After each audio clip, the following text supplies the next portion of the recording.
StarCraftTV.net. In the bottom right starting location, slowly turning this series around, he is Master Maru Prime.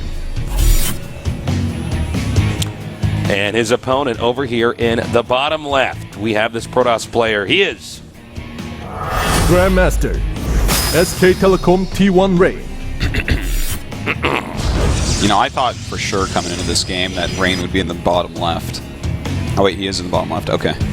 Oh, start the cast over. Yeah. Another mistake. Well, no, that's good then, because we need riders. No, but why did you think he was going to be for sure bottom left? I don't know. I was like, for sure Rain's going to be in the bottom left. Bring this guy to a casino, man. Yeah. Artosis, what are we doing? Wow. I'm like, well, he was bottom left last time. He's definitely going to be bottom right this time. I'm thinking 24 black. All right. So, time to wait and see. What does Maru have planned here? So, I don't know, man. After that last game, I'm sure Maru was probably like, oh, I actually can beat this guy in a normal game. Yeah, and look, ooh, Rain is looking. Yeah, he's looking.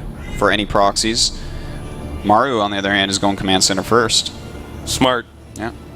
Because it's to be expected that Rain would check for proxies. And he's checking so heavily for proxies that he can't even do the thing where you don't get your core when he scouts command center first because he's going to scout it too late. So this is what Rain oftentimes does. He's going to take the worst end of it. If you sent that probe straight, he slows down the mining of Maru and gets a way quicker Nexus. Yeah, we know it's in Winterfell area because that wolf emblem in that's Stark territory, Artosis. Maybe this is Code A territory, Tasteless. Oh yeah, it could be Wolf. Yeah. The caster. Wolf the caster, it could be. This is his map. Wolf was like, and put a big wolf picture right there in the middle so they know it's mine.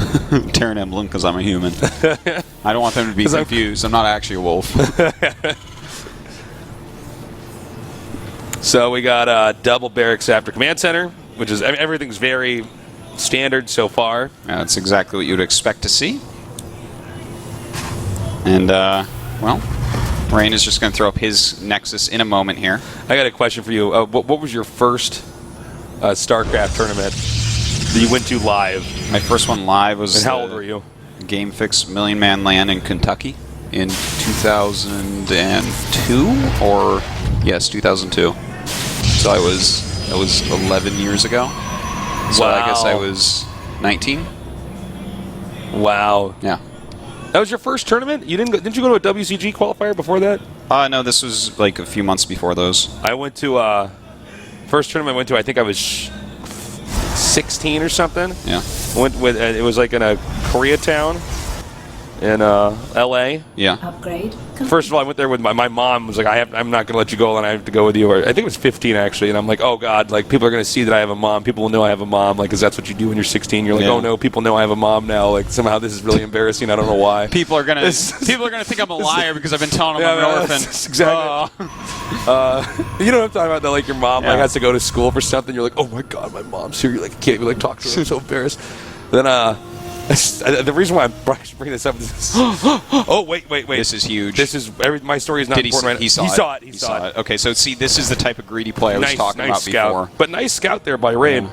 But imagine when you went to that first tournament, if you were instead in the finals of the biggest tournament in the world right now, like Maru is. Yeah, think about that. Because you were about that age. That's the age I was. It's crazy. It was a different time back then, man. I remember this. I forget what this guy's ID was, but this is my first time seeing how people behave at tournaments. Yeah. You know, some people are like really serious. Some people are kind of happy-go-lucky. But this kid was like playing this match in like round of 32, and you know there's always people around because it's in the land, so you got this big audience around you watching. And this kid gets scouted, or he gets proxied, and then like realizes halfway through that he's being proxied, and he starts screaming his head, and he goes, "I knew it! I knew it!" He's like going crazy. And I'm like, funny. whoa, like he's like. He was muttering to himself the whole time. Yeah. It was awesome. That's pretty funny. Yeah. Well, it's just so funny because, like, I don't know. It's just really funny to me. So we actually have, because Rain scouted how greedy Maru is doing. And the thing is, that scout should not have been able to see quite that far in. He may have been able to figure out anyways from the lack of gas. But the fact that his mothership core got to go over and see completely what was going on helped him a lot on the way to his decision here, which is he's going for an Immortal Sentry push, Yeah, like this is... He has to go over there and do a lot of damage with this Tasteless. So, and look at that double eBay. God, Maru is being just so greedy. He's like Scrooge McDuck greedy. Thing is, he needed to like block that mothership core from really seeing what was going on, because I'm a bit nervous here. He might get broken, but we'll see. He is making a lot of bunkers. If he holds this, though, he's going to be in great shape. All right, nice. He's pooled the chrono boost so he can chrono out on those gateways. This is going to be pretty tough for the Terran to hold, but if he gets these 4 bunkers up just in time, I think he's actually going to get all 4 of those bunkers up, actually, just in time. Looks like it just about. Even more bunkers on the way. He's trying to repair right now, doing a great job with the repairing on that front bunker. Does actually eject and gets a lot of those Marines out alive. And look at this. A good hold so far. All right, he needs to warp in another wave of Zealots here and try to attack again. Oh, he's out of sentry energy. Uh-oh, he has to warp in some sentries, that means. Oh, Tasteless, this is not good for Rain, actually. What a shocker. It's actually possible that Rain is going to lose this series. It is. I can't believe it. Okay, so he's got the SCVs parked over here, and they are ready to repair, but you know, the real question is, if this doesn't work for Rain, can he transition out of this?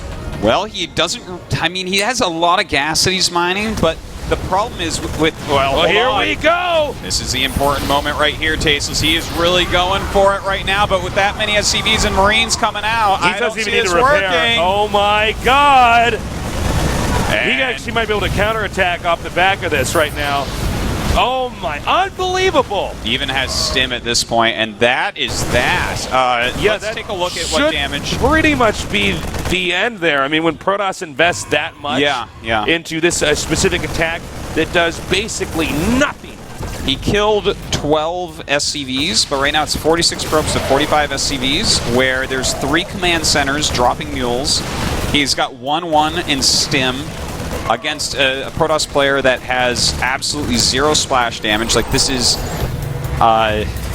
really unbelievably good for Maru. This is exactly the type of play that you need to do to beat Rain, which is be so unbelievably greedy that his safety punishes him. Yep, well said. It's something we talked about early on, and it looks like it's kind of coming into fruition now. Yeah. Like, his response to seeing the greed was like, well, I guess I'll do an Immortal. Well, you know what's funny, too, is the fact that he scouted that with a mothership core means that Maru knows that Rain knows, which means you can almost predict what Rain's behavior is going to be. Exactly. You know? That's what we were talking about before, where Rain is like staying within his comfort zone of build orders, and his responses. Like, I could write down on a piece of paper what he's looking for and what he's going to do when he sees these certain things. And Maru knows this, obviously, and he's just playing fantastically against Rain's style here.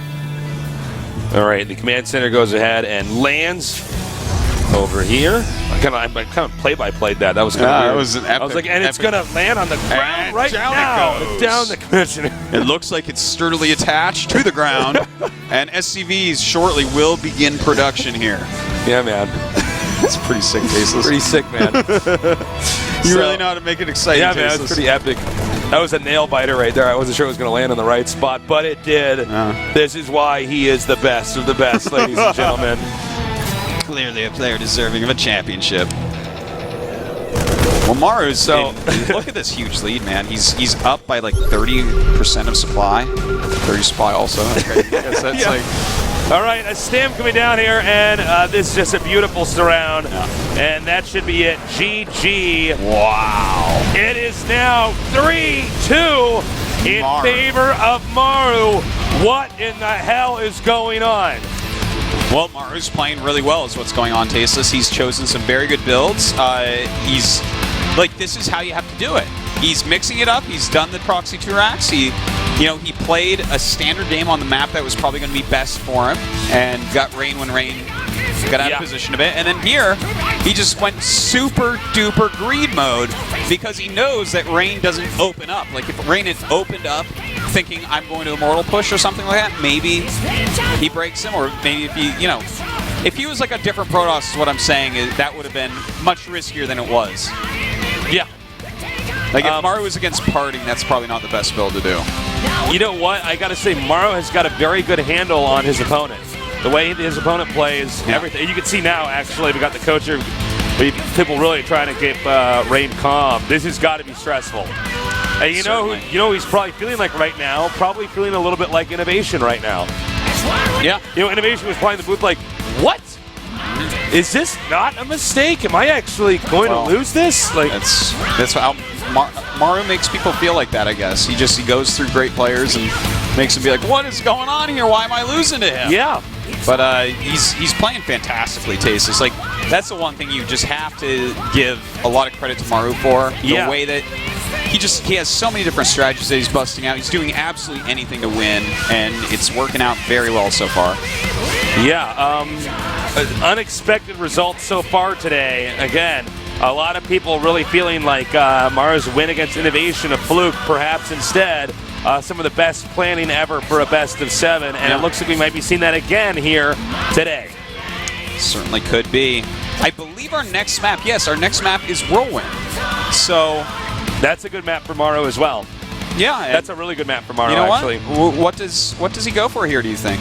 Does he go just standard? I think he goes just standard play actually. Okay.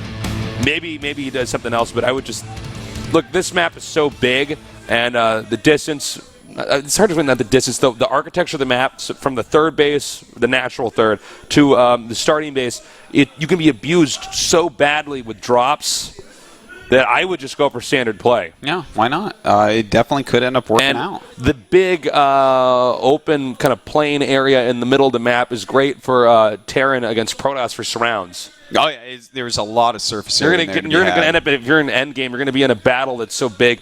You can't even see it all on the screen. So thank God we can zoom out nowadays. Yes, thank God. Well, I think he should play kind of a more standard one and maybe wait for Rain to possibly get out of position like happened on Star Station. It's not a bad call, and if it fails, then I guess we just go to the beach and see how that goes. Yeah, well, we're going to see how that goes in just a little bit after this short break. Stay tuned.